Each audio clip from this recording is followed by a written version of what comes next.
We're talking Dallas Cowboys football on the Our Football Network, the Our Football YouTube channel. Thanks for tuning in. I'm Greg DePalma, and if we're talking Dallas Cowboys football, RJ Ochoa, editor-in-chief of bloggingtheboys.com, will be with us, and he's here again. How's it going, RJ? It's great to be with you, Greg. Happy holidays, happy Thanksgiving. It's the best time of the year, so I'm excited about it. Yeah, it is. Both NFL and college football. This is just an awesome time. I mean, you got NFL and college football games on Thursday and Friday and Saturday, and so it's a great weekend. I agree. It's awesome. Unfortunately, both of our teams aren't doing so well, but we're here to talk about the Cowboys, and they are off of a win yesterday, for whatever that's worth. But it is a division rival, and they stopped their losing streak, so that's good. Let's just quickly touch up on that. What's the atmosphere after the game yesterday? Did anything happen? Did anything important for the future of the team? I mean, I think it depends on the exact kind of mood you're in. You know, is your belly full? Are you hungry? You know, are you in traffic type thing? It's certainly nice. I mean, it had been a long time since the Cowboys won a game, period. The last time that they did, you know, the MLB's wild card series had just ended. I mean, just to contextualize how long it's been.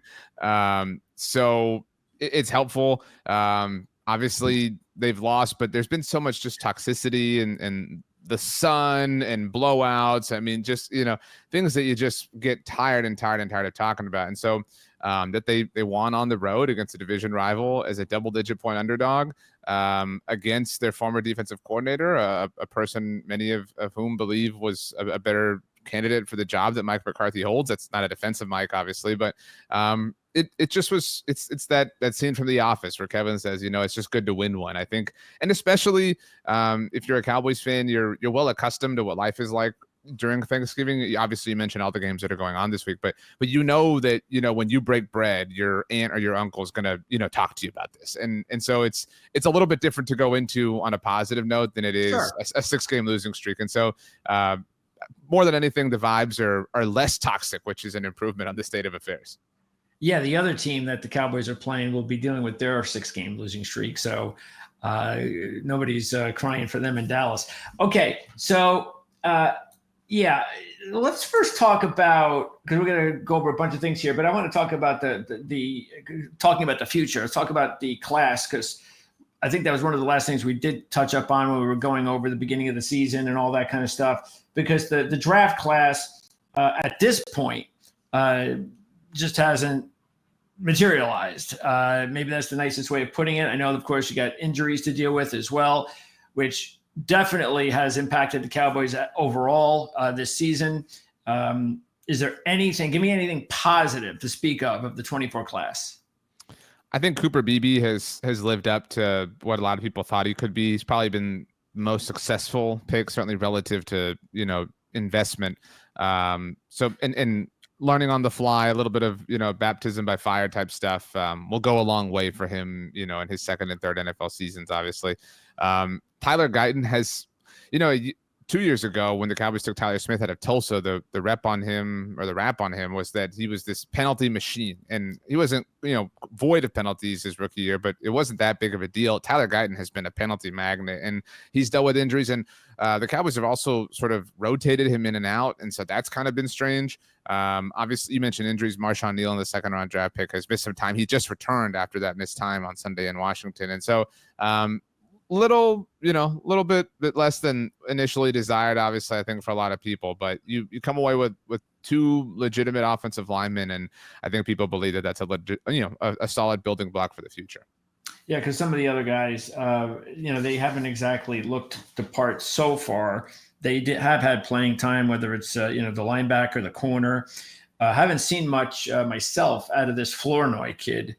Is he going to get some more playing time towards the end of the season? Yeah, he started a week ago when the team got destroyed by the Texans.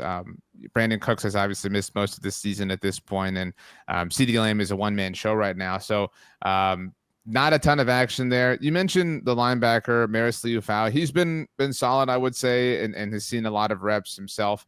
It's just a lot of them have played or started just due to other injuries across the roster. But it is, it's not the 2017 New Orleans Saints is maybe the best way to put it. Talk a little bit about any of the players, because like you said, with a lot of injuries, there's going to be players that are going to get some playing time, not expected to. So have there been any other players outside of the draft class that the Cowboys could look at and say, hey, now that this guy's gotten a little playing time, maybe this is a guy that could be part of our future? I think Eric Kendricks has been decent. And to be clear, if you take away the draft class, you're not talking about a lot of new additions relative to last year, because this is not a team that, partakes in free agency. But even then, Eric Kendricks a bit longer in the tooth and kind of tied to Mike Zimmer. So a lot of that depends on what direction they go in, obviously, at defensive coordinator. I'd say outside of that, it is a little bit slim. I would imagine Zeke Elliott is not back for another season with the team. He's one of, maybe arguably the other most prominent player. I know that sounds like I'm exaggerating or I'm being, cheeky or silly. That's really it. It really was Eric Kendricks and Zeke Elliott that they added by way of external free agents. Yeah. And if you don't believe us, you can check out the preseason preview I did with RJ. That was definitely a big topic. All right. So, all right, let's talk about the coach. So this definitely is the big news in Dallas. Mike McCarthy. What are the percentages? Is it 100%? Is it 99? Is it 50? What are the percentages that Mike McCarthy will be fired? It's important to distinguish that I don't think he'll be fired because his contract runs out, and the Cowboys will my prediction is that they will be very firm and that they're not firing Mike McCarthy. They're just simply not renewing his contract. For anyone who forgot, did the same thing with Jason Garrett after the 2019 season. And if you recall, his contract actually ended the week of the wild card round, I believe, or right after. And the Cowboys missed the playoffs that year. So they were literally interviewing Mike McCarthy with Jason Garrett employed in his office. It was a true kind of circus sort of thing. And I think that will go. And a lot of people say things like, well, if Mike McCarthy loses this game, he's got to be fired and whatnot. And this is obviously a last year for the Cowboys, unless they go on this miraculous run, which I doubt, but is mathematically possible. And I just don't see the merit behind firing him. At this point, for what? For Brian Schottenheimer to be your interim head coach, for Mike Zimmer to do it, who's been here for 10 minutes. It's just, that's not their style. They don't like to pay people not to work for them. I hate to be that blunt about it, but the proof is in the pudding. And so I would be stunned if Mike McCarthy returns. I think it would take a Doug Peterson, Nick Foles type run in terms of not having your starting quarterback and things like that to ultimately secure some sort of job security beyond this season. And as far as who could be the potential replacement, it's really difficult to project because you just don't know how much control the Cowboys are willing to give up. If they're willing to let Bill Belichick call the shots, if they're willing to surrender, the keys to the young hotshot in Ben Johnson, do they want to go with a retread that's not Bill Belichick like Mike Vrabel? They'll have options at the very least, but I know this is a bit long-winded. When they interviewed Mike McCarthy, they only interviewed one other candidate, and it was Marvin Lewis. And if you think back, obviously before McCarthy, the previous head coach was Jason Garrett, who was promoted after serving as the interim in 2010. And even then, Garrett was hired before, as I'm sure you're aware, Wade Phillips was in 2000. When the Cowboys needed new staff and Bill Parcells walked away in 2007, they hired Jason Garrett as offensive coordinator. That was their first move of their whole staff, and then hired Wade Phillips to be the head coach. So my point in rehashing that history is it's been a very long time since they've had a true opportunity to reset and that they've taken it, because even when Jason Garrett moved on, like I said, they only interviewed Mike McCarthy and Marvin Lewis. And you could argue that interviewing Marvin Lewis was to satisfy the Rooney Rule. Do you think that process is already going to be underway at some point soon? Or they're, like you said, let's just wait and see how this season ends. You never know. It's possible they have some great run. And then it's like, well, there's all these injuries. He deserves maybe another year back. Is that what's going on? I think that they're just biding their time. I think, they're billionaires and one of the 23 yachts is in the shop, you know what I mean? And so it's really inconsequential to them. Right. And even then I wasn't necessarily, I wasn't absolutely advocating for Mike McCarthy to be extended last year, but if you were ever going to extend him, that was the moment. You think back, the Miami Dolphins extended Mike McDaniel before this season started because the Dolphins were coming off of back-to-back playoff appearances. Mike McCarthy was coming off of 3 straight, and he'd won a playoff game at least, which Mike McDaniel hadn't done. True. And while the Cowboys had this utter collapse in the playoffs, which is why I wasn't advocating for this, you could certainly have objectively argued that Mike McCarthy earned that extension. And at the very least, it should have been done to prevent the lame duck status that we've been living in since January. And if people say, well, what if they'd sucked? What if they'd been bad? Then you fire him. Like it's literally just money. There's, you're not carrying any dead cap or anything like that, but they didn't. And here we are. Okay.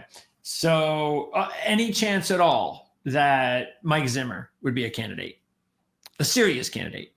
I mean, you truly can't rule anything out. And I don't mean to ride the fence that way, but the fact that he's back as a defensive coordinator, I think is reflective of the idea that it's possible. The fact that Zeke Elliott is back.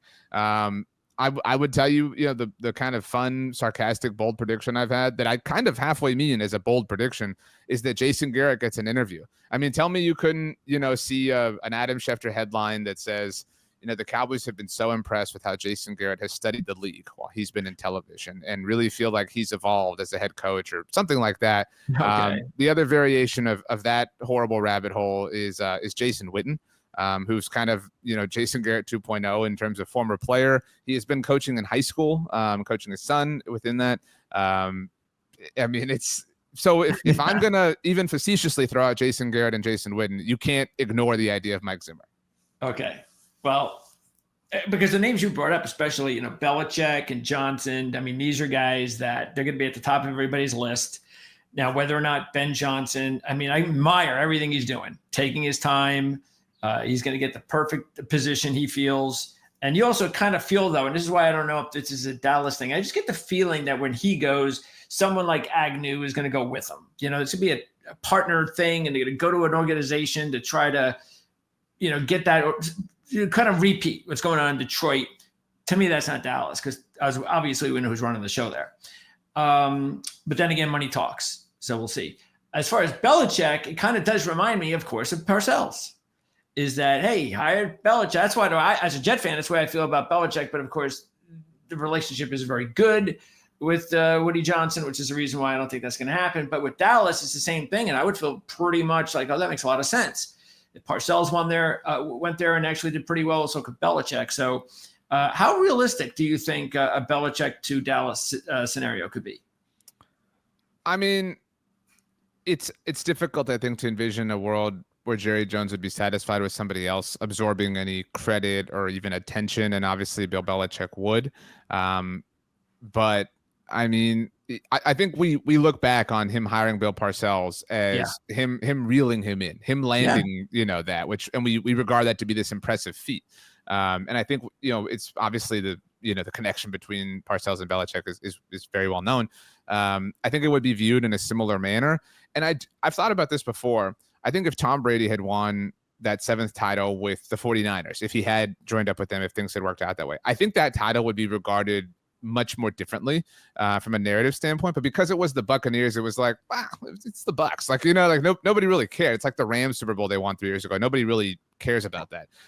So if Bill Belichick was able to succeed independently of Tom Brady with the Dallas Cowboys, I mean, it would carry a lot more cachet is my point than what I think Tom Brady did in Tampa, as amazing as that was.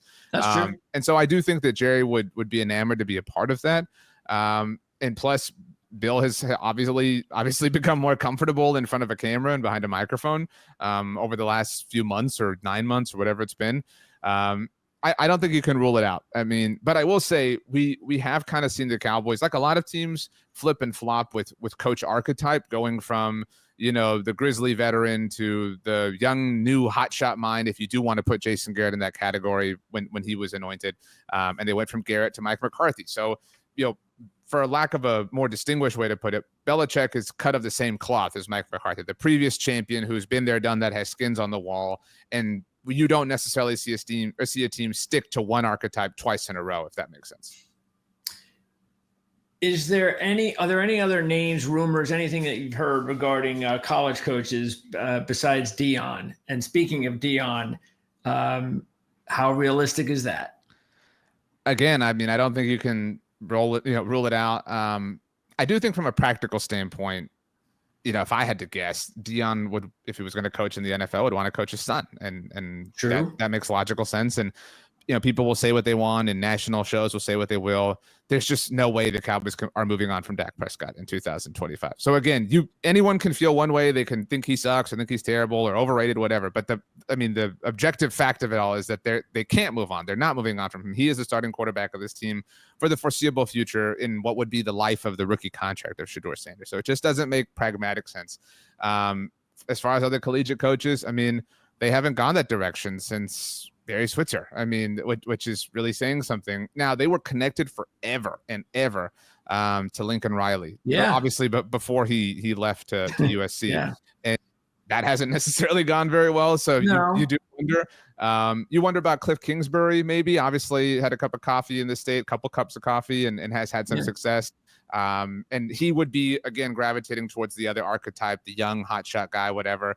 He has a little bit of national cachet, obviously, and obviously a following within the state. So, I mean, Deion would probably be the only collegiate coach that would make sense, but I don't put a lot of stock into that, if that makes sense. So how long does Dak, based on the contract, how long, realistically, because again, money you could always burn, but realistically, how long does Dak now have time-wise with the Cowboys? I think he's, the unquestionable starting quarterback, barring obviously injury, through 27. I mean, at that point, you can start to have some conversations, and the salary cap will balloon even more. But you're looking, I think, at that particular time span. 3 more years. Yeah, and that lines up with the CD extension, so that is kind of your next little window. So I would imagine that's what the next head coach is obviously going to be tasked with working with. And what's the biggest, because we've gone over some topics here, what would be considered the biggest topic? Like when you turn on the local stations and everybody's talking about the Cowboys, on average, what is the biggest story that you're talking about? I think biggest today, rumor, the biggest. Yeah, like the talk of the moment, the proverbial moment, is probably Jerry's meddling. I do, I don't mean to turn local media. I'm not even DFW based, so I can't speak on that. But people who cover the team daily against the national media. But I do feel like there has been this now nationwide understanding that they don't do anything in free agency, and I do think that there is some blood on the front office's hands finally in that respect. Because for a long time, I mean, even as recently as I would say 3 years ago, pick your veteran free agent that's available or gets cut at the last moment. People love to say things like, "Oh, Jerry will spin big. Jerry will go after him." That just hasn't been the case. As you and I have discussed, the last big ticket free agent they spent on was Brandon Carr in 2012. And he did not turn into, speaking of, prime Deion Sanders. And because of that, they felt like the contract was this waste of time, even though he was a very serviceable player for them. And ever since then, they have been so gun shy. There have been all sorts of assessments and analyses done on how low they are as far as just cash spending relative to other NFL teams. And so I think that is kind of the most prominent thing. They exacerbated that, to be very clear, by claiming they would be all in, and that was whatever it was. But they've almost, I think that they're expert gaslighters, and they've done that for a very long time. And I think that I'm sure you're well aware with the third Mighty Ducks movie, Greg. Yeah. Intimately aware. I use this a lot because it speaks to me. That the story is they're these kids that play or high school hockey, and they're on scholarship, and they've been this really successful team through the first two movies. And they have this one trick they do. It's called the flying V, where they form a V and they fly and they score goals, and it's awesome, whatever. And they try this in a match that they have set up against the varsity at this high school. And they try and they just get steamrolled. It's just like embarrassing, like how poorly it goes. And their coach catches them scrimmaging against the varsity, and he's just cussing them out because he's a new coach. He's not the guy they've been playing under for the previous two films. And they've all struggled with this dichotomy. And he says, "Your little duck tricks won't work here." And it just kind of speaks to life and growth, right? Like we all kind of go through that. And that's how the Cowboys are to me, is they think like they can jump on the local radio and Jerry can use some smoke and mirrors and people will fall for it. But your average fan nowadays is so much more educated and has so much access to information like what you all provide that it just doesn't work in the same way. Yeah, that's surprising to hear regarding the money situation. So salary cap wise, are there issues? Are they okay? Is there any reason? Is that a part of the reason, at least now, where Jerry can't really spend too much money going into next season? They have no issue crying wolf on that front. But like we see this with any team, you can make whatever space you want to make. I mean, That's true. And that was the genesis of our frustration with the Dak and CD deals. You could make an argument that there should have been a point of no return with Dak specifically because he was heading into the final year of his contract. And because they couldn't franchise tag him. They could have done that with CD, obviously. And you can make an argument that even if you believed that bringing Dak back was the better choice, that, I mean, pick whatever day you want, May 10th, that after that, they could have just said, you know what, we didn't get it done. We're prepared to live with the consequences. But by waiting until literally the day that the season began, which was when the Dak deal got done, in case anybody forgot, it was, again, literally done in the most inefficient manner possible. You could not have done it in a more inefficient way.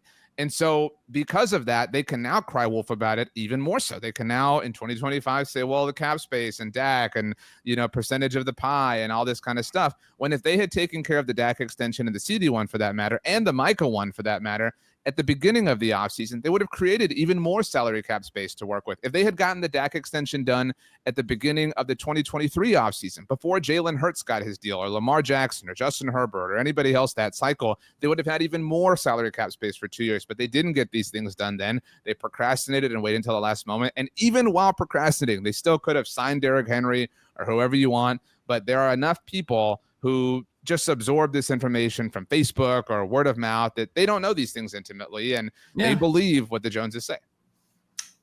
How surprising is that, following the team as long as you have, knowing that, I mean, you can say what you want about right or wrong decisions or draft picks or this, that, or the other thing, but I mean, they know how it works. So what do you think? Why do you think they're running the organization this way?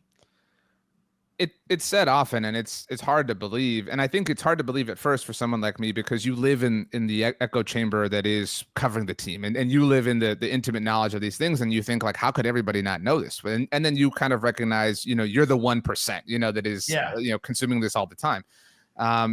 I would offer that, like, for 7 years running, they are repeatedly the most valuable professional sports franchise in the world. Sure. I mean, and so from a business making standpoint, if you assume that is the bottom line, and it's difficult not to, why? I mean, what they're doing is successful, right? Like, if that is the bottom line, and we, from a competitive standpoint, we would disagree that it would be so, but if it is, that nothing is wrong. I mean, nothing is wrong in any way, shape, or form. And it's so not wrong that they can be this bad and be talked about more than the Vikings, who are having an incredible season, or than even the Lions, who are maybe the best team in the NFC, or maybe NFL at this point. So, which is what feeds the idea. I do think that's taking on, a larger percentage of the fan base. But I guess to primarily answer your question, I don't say this in a conceited way on behalf of the fan base, but it's the biggest fan base in the NFL. It's worldwide. And so it's just impossible to get this many people to understand something. And you can always count on the fact that someone will say it's Dak's fault, it's McCarthy's fault. Like, there will always be that random uncle or aunt at your Thanksgiving table this week who will say, like, these players just make too much money, they're greedy, and they will move the goalposts anywhere else because that's just the way it's been for all of time.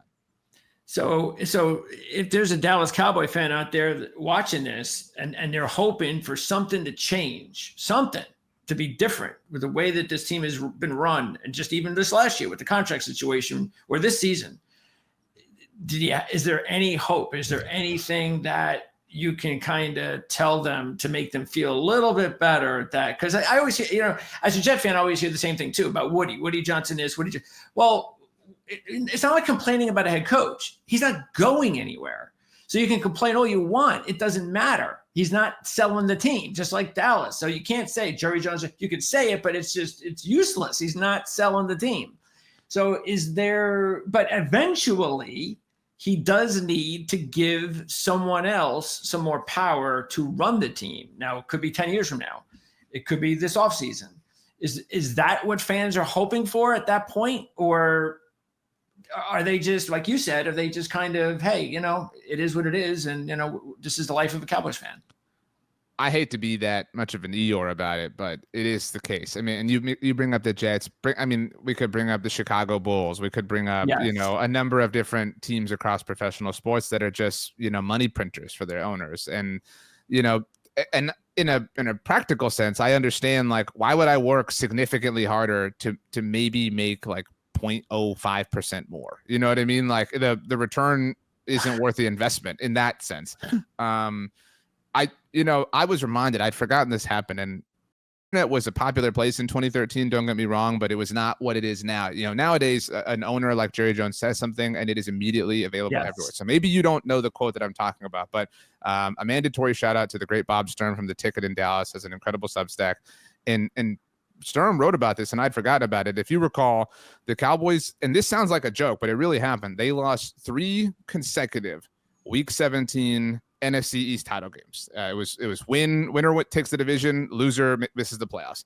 In 2011, it happened against the Giants, went on to win the Super Bowl. In 2012, it happened against Washington, and in 2013, it happened against the Eagles. It literally happened 3 years in a row against all 3 divisional teams. I mean, again, like the odds of that happening are just astounding, but that really did happen. And after that third one, after the Cowboys lost in 2013, Tony Romo didn't play that game for what it's worth. It was Kyle Orton that night. They lost to Philadelphia, to Chip Kelly and Nick Foles, the first iteration. And after the game, Jerry Jones was asked if it was depressing, this was a home game for Dallas at AT&T Stadium. Was it embarrassing, because they'd lost a third win-in game against the third division rival? I mean, the comedy speaks for itself. And Jerry's quote that night, and I had forgotten about this, was, "Look around. How could you be sad in a building like this?" And if he said that today, you know what I mean? After last week's Monday Night Football loss to the Texans, I mean, that quote's all over the place. You know what I mean? But because the internet was a bit more precarious, 11 years ago, it didn't necessarily blow up. But I mean, if that doesn't, you could pick any one of these things, like pick any one of the low points. I mean, they let Jason Garrett coach the team for a decade. So I'm really not inclined to say that something's going to change. Yeah, it will at some point. It always does. You just don't know when. So, well, I know one thing. We are definitely looking forward to talking to you again when we do get to the off season. But before I let you go, just a couple of minutes on this game coming up on Thursday. Cowboys are a 4-point favorite against the New York Giants that have lost 6 straight up and against the spread. The Cowboys do have 3 very impressive trends going into this game, though. And by the way, you can get that here at Playbook. This is one of our partners here. Mark Lawrence does a great job with this Playbook magazine. So the Cowboys are 25-4 against the spread in their last 29 division favorite situations when they were a 2-point or more favorite. And by the way, it was 25-3 until they lost to the Giants spread-wise. But they were a 6-point favorite and only won by 5. So they were that close to being 26-3 against the spread in their last 29 division favorite 2 or more roles. They've also covered 13 straight as a favorite of 2 or more off of a division game when they take on a losing team. And they've won 7 straight against the New York Giants, covering 5 out of 7. So there's an awful lot here that says to take the Dallas Cowboys. And if you just take a look at what happened in the game on Sunday, the 2 games between these 2 teams on Sunday, you would say, yeah, the Cowboys are a pretty good play on Thursday. Yeah. I think that look, playing on a Thursday is difficult, and the Cowboys have already done it once this year. That was, if you're unaware, the first time they ever had to play a road Thursday game coming off of a Sunday. And it was actually against the Giants. It was on Thursday Night Football. They had never done that before. They had generally, they play on Thursday Night Football a week after Thanksgiving, 7 full days later. So they don't, even if that game's on the road, they still get 7 days. They don't, whatever. So it was the first time that ever happened. So, but they're very, very well used to this, obviously, because they play on Thanksgiving every year. And they did play the Giants on this day 2 years ago. So there's a little bit of familiarity there.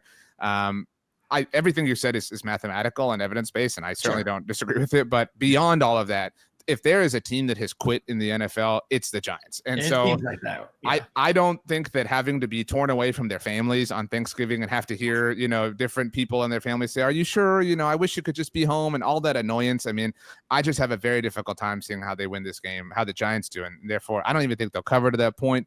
I am not at all comfortable laying points, for the Dallas Cowboys in any way, stretch, or form. But this is the moment to do so. They haven't won at home, the Cowboys, since December 30th of last year. That was the Lions game that went down to the wire that had the controversial ending. That was also the night that Jimmy Johnson went into the Ring of Honor. So maybe he put a different curse on this team when that officially happened. That's still if the Cowboys lose on Thanksgiving, then I will really believe it. I think Dallas wins, and it sounds stupid, and I'm telling you on Monday that I know that it's stupid.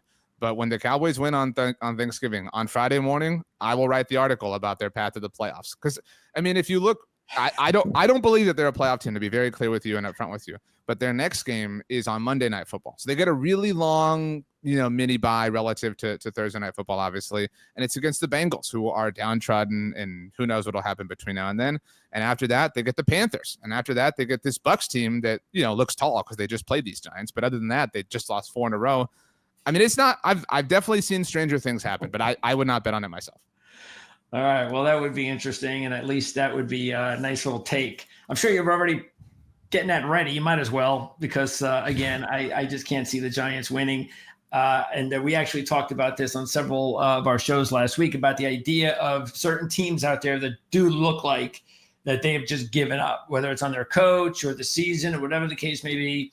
And it looked like the Cowboys were one of those teams for a little bit until they changed things up on Sunday. So anything's possible. Giants could make that change on Thursday, but probably doubtful, especially since the Cowboys are so, like you said, they've got to be so desperate to just give their fans something to be happy about with a home win this season. It's Thanksgiving. If it was another situation, I might be thinking, well, but they got to give their fans something to be happy about. And I'll probably see that happening.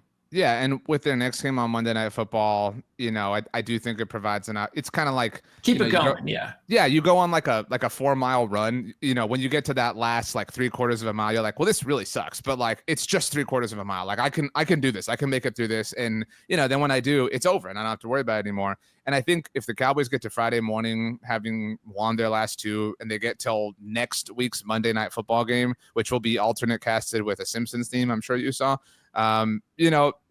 That really quiets everything. That just they really need this boat to be in some calm waters for a little while, and a win on Thanksgiving would do that. RJ, appreciate your time as always. Hey, wish you the best of luck the rest of the season. Hopefully, it gives you enough to write about, which I'm sure covering the Dallas Cowboys it does. So, of course, no problem. No, thanks for having me. Happy Thanksgiving and Merry Christmas to you and the team. Hopefully all the games this weekend are full of drama. I'm an Arizona State Sun Devil, so I'm just looking to get through this and get to the Big 12 championship. But given that it's at AT&T Stadium, it will probably let me down as well. Well, yeah, I don't know about that, but I see what you're coming from. It's been a great season for Arizona State, as you know. And matter of fact, I'm going to be putting a video together just now about the football championship, the conference championship scenarios. And of course, the Big 12 is just an absolute mess trying to figure out everything. If we go, obviously a lot of projections at the moment, which will get destroyed this coming week. But if we go to Columbus, I might have to do that. Because how often could you see the Sun Devils at the shoe? How you know what I mean? Would that be? It would be pretty sick. So a win and you advance game. Exactly. And if you get blown out by 50, who cares? Like who cares? So I'm going to think about it over the next month. Well, if you do go to the Columbus, being that Arizona State's a warm weather team, hopefully it will be a balmy day in Ohio, which it probably won't be. But anyway, I think, like you said, you'll just be happy to be there. For sure. RJ, appreciate it. We'll talk to you hopefully sometime soon. Sounds good.